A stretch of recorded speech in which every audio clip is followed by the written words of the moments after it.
Hi there, hope you're keeping well. You know, one of the questions I get asked quite a lot is, do all verticals need radials? Well, the answer to that is no. A lot of people think of vertical antennas as being quarter wave verticals, and as we'll see, they do require a reasonable radial system for them to perform better. But there are other types of antennas like half waves that don't. Let's have a look at this. So let's start off with our quarter wave then. Now, the seminal work here for radials and their effect on verticals has been done by Rudy Severns, and he's had so much stuff published. Now, in an edition of QEX, a magazine I think that is, he had published quite a lot of stuff based on his research into the effect of radials on vertical antenna systems. Let's have a look at one of the graphs he put up, and we can see how radials do impact on quarter wave verticals. And as we can see here in this graph, he's got 4 types of antennas really. The top line is for a 7.5 foot mobile whip. Then we've got an 8th wave base loaded, 8th wave top loaded, and then you've got a quarter wave antenna. Now the dotted line is the calculated line, but if you look at the line above that, the second from the bottom line showing quarter wave, what we can see here is effectively we have the impact that the number of radials has in terms of signal improvements, in terms of dB improvements. Now, as the graph shows, we get this sort of law of diminishing returns.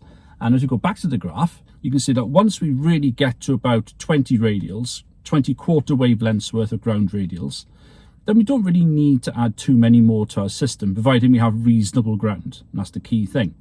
You'll also notice that the top line, the 7.5 foot mobile whip, which is very short, this is based on 40 meters, I believe this, benefits a lot more.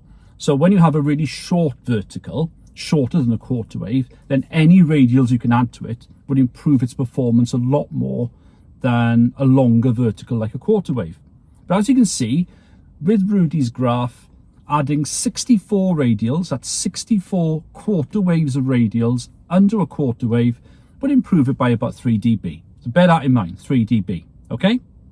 Going back to our screen for a second then, what he also noticed, he also measured an antenna called the Cushcraft R7000.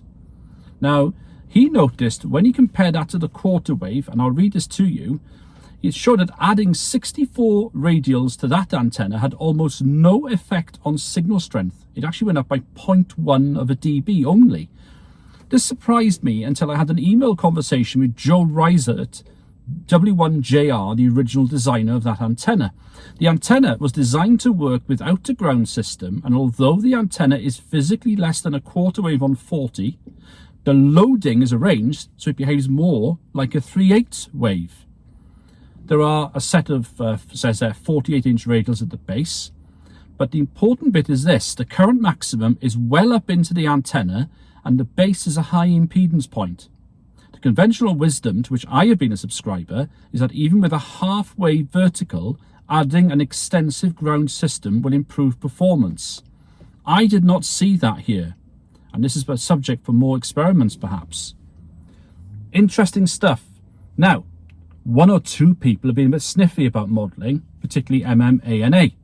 Let's see how close it gets to someone of Rudy's calibre in terms of assessing the impact of radials. So let's go back to our screen for a moment. As you can see here, look, we've got a quarter wave with 4 ground radials, just 4 quarter waves radials. And if you look towards the top there, we've got a gain of minus 6.7 dBi at a 5-degree takeoff angle. Okay, we select 5 degrees for benchmarking. It's useful for long-haul DX. That's what we're looking at here. So remember that 5 degrees minus 6.7 dBi with those 4 ground radials. Now, when we add 64 ground radials, what does MMANA tell us? Well, look, it tells us we go from minus 6.7 to minus 3.7 in red, a 3 dBi improvement, which basically ties in, near as damn it, to what Rudy Severns said about his experiments with this. So why do quarter waves rely so much on, or rely to a great deal anyway, on a reasonably good ground radial system? Well, if we look at how the current pattern looks at a quarter wave, we can see the current maximum is basically next to the ground, right at the feed point. You can see there that red line, the further it is away from the black vertical antenna there, the greater the current. So therefore, what's really important here is that the quarter wave relies on what can only be a reasonably good, at least, ground radial system. And as Rudy Severns' documentation showed, anything around 20 to 25 radials or more, quarter waves worth of ground radials or more, is absolutely fine on a sort of normal average ground. So there we go.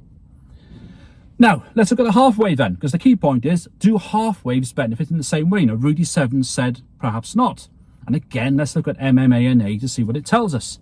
Let's go back to then a half wave fed at the ground level, an end-fed half wave, say, with absolutely no ground radials whatsoever. 0 ground radials. And we can see here, we've got a figure of minus 5.2 dBi, again, at 5 degrees takeoff, like the quarter wave, okay? Minus 5.2 for the half wave. What happens then if we add 64 quarter waves worth of ground radials to that half wave?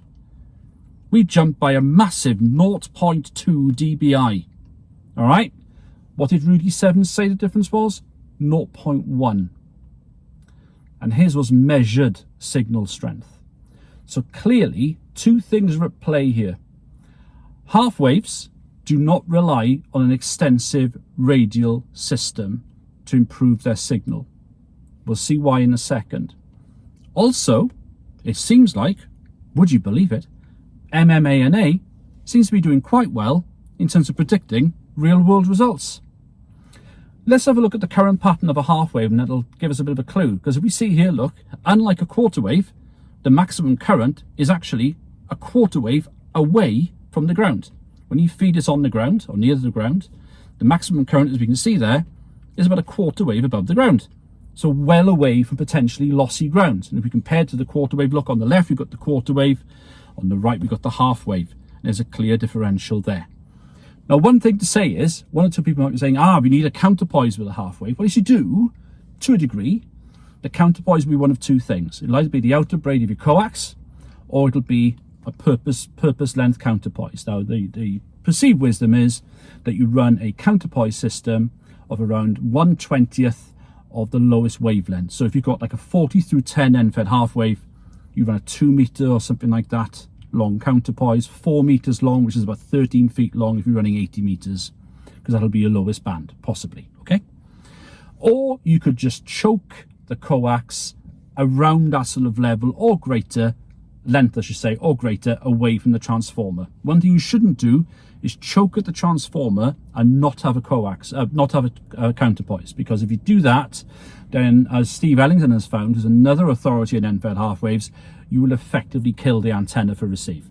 So either put a choke about, I don't know, 15 feet or so away from the transformer on your feed line, or if you really want to, you put a choke much nearer the feed point or at the feed point, but make sure you run the counterpoise. Now, for me, I've never run an end-fed half wave at anything more than 100 watts, and I have never, ever, portable or at home, in a variety of configurations, sloper, half square, vertical, inverted V, you name it, I've done it, and I've never had any issues at all with RF in the shack. Now, if you're running QRO, that's when you probably need to do probably one of those two things, okay?